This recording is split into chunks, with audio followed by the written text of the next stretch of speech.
Bom dia, galera do segundo ano. Vou gravar umas aulinhas aí de explicação para estar ajudando vocês a resolver essa atividade proposta aí sobre vírus e bactéria. Então, vocês estão vendo aí nos slides, né? Vírus e bactéria. Como que você pode se contaminar?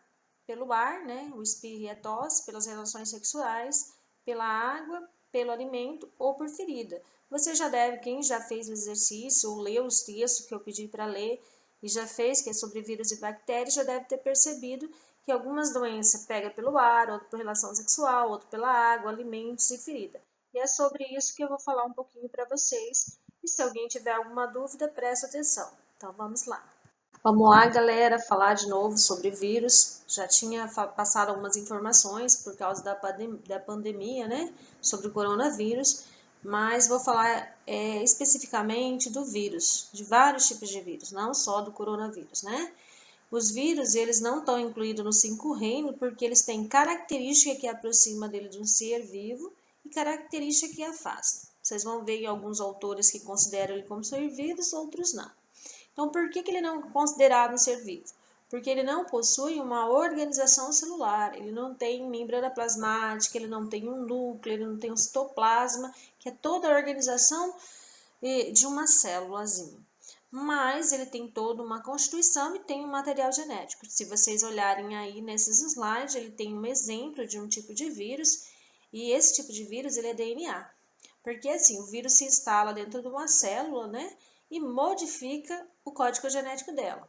Então, esse é DNA. Como nas outras informações que eu passei aquele dia para vocês sobre coronavírus, esse tipo de vírus, coronavírus, o Covid-19, ele é RNA. Então, ele é muito difícil, ele multiplica muito rápido e ele infecta o maior número de pessoas, ok? Então, vamos para o próximo slide. Olá, galera. Nesse slide, vocês estão vendo aí que ele não possui metabolismo próprio. Então, por isso, ele precisa de uma célula hospedeira. Ele não fica muito tempo fora de uma célula. Ele precisa, por isso também ele é considerado parasita obrigatório, ele precisa se instalar dentro de uma célula para se reproduzir. Tem até uma figura aí mostrando a instalação do vírus, o processo dele, né? Ele se reproduz somente dentro de uma célula viva, tá? E daí ele passa a comandar essa célula e começa a se reproduzir e infectar novamente novas células, ok? Esse slide vai mostrar para você um vírus se instalando numa bactéria. Então, vocês podem ver que ele se instala na próxima bactéria e injeta o seu material genético. Ao injetar o seu material genético, as bactérias são rompidas. Aí ele vai liberando os vírusinhos. Depois de injetado, ele muda ou para DNA ou para RNA o código genético dessa célula. Aí ele começa a se reproduzir dentro da célula, no seu interior, aí vão formar novos vírus. Aí vai se romper essa célula e daí eles vão instalar-se em outras células. É assim que ocorre a infecção viral que a gente fala.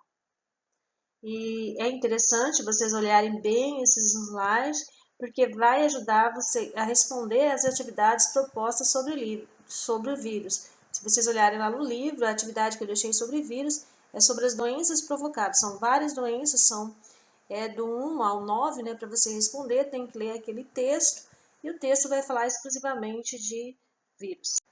Espero que você esteja gostando dessa aula aí, como slide, né? E agora eu vou falar sobre o reino Monera. Então, o reino Monera, eles são todos os seres unicelulares. Unicelulares são aqueles seres formados por uma única célula, os procariontes, que não tem uma célula organizada. O reino Monero são as bactérias e arqueias, bactérias, né? Eles não apresentam organelas, não tem mitocôndria, cloroplastos. A única organelas que o reino Monera possui são os ribossomos. Por quê? Porque os ribossomos produzem a proteína, tá? Aí embaixo também nos slides, vocês têm, aí do lado tem a figura que vai mostrar as formas que eu encontro, as mais simples, né? São 4 tipos de forma: o espirilo, que tem a forma de uma espiral, os cocos têm a formas arredondadas, os vibriões, que têm a forma de vírgulas, e os bacilos, que têm formas de bastonete. Agora, sobre o Reino Monera, vai ajudar vocês a responderem o próximo, né? Próxima atividade deixada, que é sobre bactérias. Então, você lê o texto que fala sobre doenças provocadas por bactérias. E daí, você responde as questões do 1 ao 9 também, é só a resposta, tá? Então, preste atenção. Se precisar, dá uma olhada nesses slides aqui, que vai ajudar vocês a responderem, tá bom? Não posso deixar de falar que as bactérias, elas não são simplesmente só o aspecto negativo, que são aquelas bactérias que causam doença, que infectam pelo ar, pela comida, ou que provoca doença. Eu tenho também um aspecto positivo, eu tenho muitas bactérias que fazem simbiose, fazem decomposição, é usada em biotecnologia, para a produção de alguns alimentos. Então, a bactéria, ela não é uma coisa só negativa. Então, tenho coisas boas também em relação a ela, tá bom? Gente, agora falando um pouquinho da nutrição das bactérias, tem dois tipos, autótrofos e heterótrofos. Vocês já sabem o que são essas palavrinhas, né? Autótrofos, aquelas que produzem o seu próprio alimento. Então, você tem esse tipo de bactéria. E tem as heterotróficas, aquelas que não são capazes de produzir o seu próprio alimento, e sim precisam de um outro ser.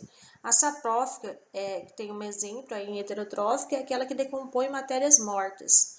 A simbiótica, né, ou simbiontica, ela dá lá no estômago dos ruminantes. Por quê? Lá no ruminante como a vaca, por exemplo, essa bactéria vai ajudar no processo digestivo.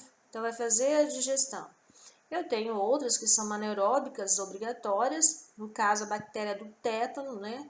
Quando você se corta com material, infecciona, essa bactéria pode produzir o tétano. Por isso você precisa se cuidar, né? E tem também as aeróbicas, os ciclos de nitrogênio.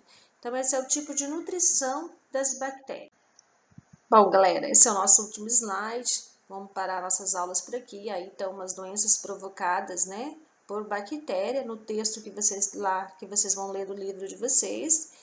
Tem todas algumas dessas doenças, tem a transmissão, sintomas, tratamento e prevenção. Por isso é importante vocês lerem o texto e fazerem as atividades. E qualquer dúvida, pode perguntar depois para a professora, tá? Espero que vocês tenham gostado desses slides e até a próxima.